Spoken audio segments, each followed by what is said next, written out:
begin a story that's set in Pittsburgh than to let you know that I walked into a Permanis. No. The original Permanis in the Strip last night. And the guy making the food sees me come in, turns around and yells out, "Why don't we go get Joe Musgrove?" Good morning to you. Good Monday morning. I'm Dejan Kovacevic of DK Pittsburgh Sports, and this is Daily Shot of Pirates. It comes your way bright and early every weekday if you're into football and or hockey. I also offer daily shots of Steelers and Penguins where you found this. This is a true story. Shout out to Neil, who's been working at the place for a long time. Makes a mean roast beef, I have to say. Neil is a Bucco fan and a half, and Neil wants Musgrove back. So I told him, all right, Neil, when I get home after I have this elite cuisine of yours, I'm going to check into some of the background and so forth and see what's there. So I did. And first off, I really liked Musgrove when he was here. Wasn't always all there when it came to command and consistency. But by the time 2023 rolled around and he'd earned himself a 5-year, $100 million extension in San Diego, his hometown, by the way, he was 10-3 through 17 starts with a 3.05 ERA, 1.14 whip. Guy was just lights out. And then his shoulder acted up, and he ended up missing roughly the final 2 months of the season. He was working his way back, but by the time it was clear the Padres were going to miss the playoffs, he got shut down. There didn't appear to be any long-term concern about the shoulder, but one never knows with shoulders. Elbows are more of a certain thing than shoulders. Shoulders are just, any doctor will tell you, and I've had them tell me this, you don't know until you get in there. And getting in there means surgery, of course. But there's no indication of that with Musgrove. So, why don't the Pirates just go get him? Pirates need a starter. Pirates can vouch for Joe's character. He's actually been here for a short time under Derek Shelton. They've had eyes on him. They've gotten to know who he is. And they, of course, have the same book on him that everybody else does, maybe a little bit extra in terms of what kind of a pitcher he is. He would be, if he were A, healthy, and B, available, I think, absolutely perfect for this rotation.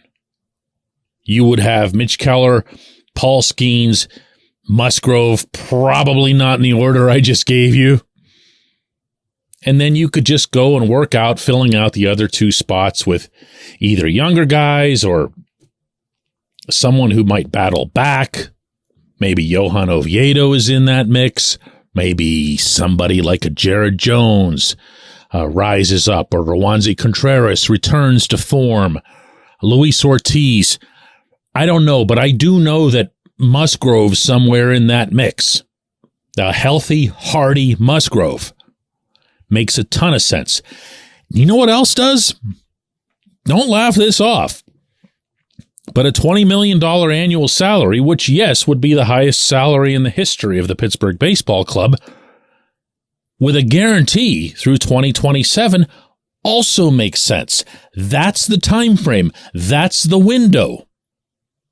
And that's not a case where you go and get somebody and think you're going to lose them after 6 months. Now, I know, I can hear you through the whole thing, all right? Stop banging on the player. I get it. You want to know if he's going to be all right. And I don't know that. But you know what else I don't know? If any pitcher's going to be all right. The problem with everyone, myself included, saying, all right, you have this money, you're going to raise payroll, go get starting pitchers, plural. And don't go just getting, Rich Hill types. Go get real live starting pitchers. The problem with that is that you never know if it's a good investment. You never know if you're risking everything. risking a contract that could absolutely hamstring your franchise for years to come. You never know that. Every pitcher's next pitch can be their last. I hate that sounds so grim, but it's just true. So to an extent, you have to trust San Diego's medical staff in having established that Musgrove probably would have been available had the Padres made the playoffs. Otherwise, why have him build back at all in season? Why wait until the end of September to shut him down? You also have to be able to trust your own staff in terms of judging their own view of his records, of his video, and everything else that goes into making a trade like that. But if that works out, if that's doable, the whole thing is. If you're wondering, by the way, why I'm even bringing this up, or actually why my man Neil brought it up, to be more specific, it's that it's become common knowledge in San Diego that the Padres are going to whack payroll.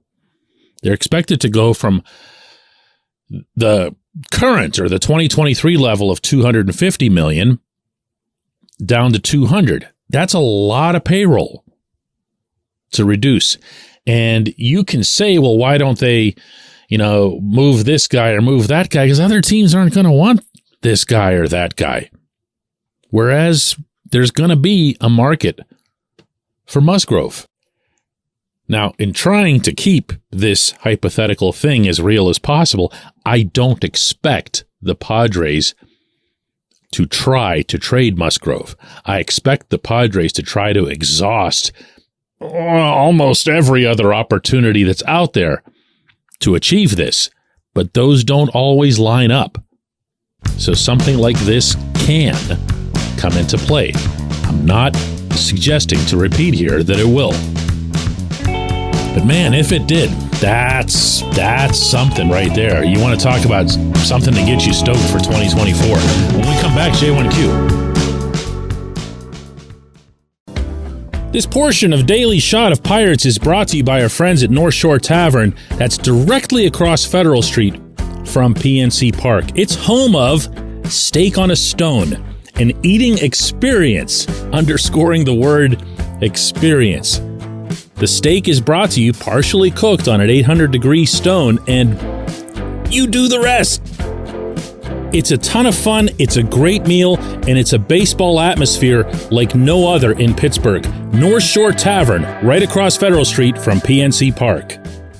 Your front door, your car, your bike, your computer, your gun.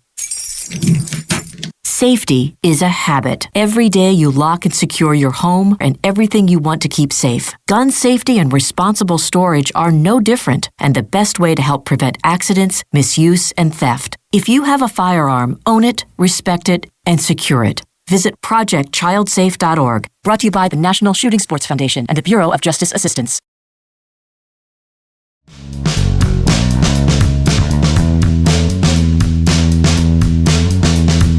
Today's J1Q comes from Anson, who says, DK, you need 2 starters. Think about it. 1, Mitch Keller. 2, Johan Oviedo. 3, Rowanzi Contreras. 4, Quinn Priester. 5, Luis Ortiz. 6, Jared Jones. 7, Paul Skeens. 8, JT Brubaker / Mike Burrows. 9, ? 10, ? Okay, so sign Jordan Montgomery, sign Blake Snell, trade for Jose Quintana, trade for Joe Musgrove. You've still got to add 1 big gun, and then 1 more lesser but still quality major league starter if they pull this off. Anson, my dude, you are out of your mind. This is going to be the single most ambitious wish list anyone's going to put together related to the Pittsburgh Pirates in this offseason. I can predict that safely right now. However, attempting to bring this conversation anywhere near terra firma, what I'll add here is that I know that a lot of people are going back and forth on Montgomery in particular because he's someone who's kind of had some middling stats over the years, but he's having a very good offseason for the Rangers, including 6 1/3 scoreless innings last night against the Astros in Game 1 of the ALCS. This is a really, really good pitcher, possibly, who's going to come with a really, really high price tag, probably. Snell is who he is. You throw in Musgrove and Quintana as if they're just... Look, there's a lot of work to be done with this rotation.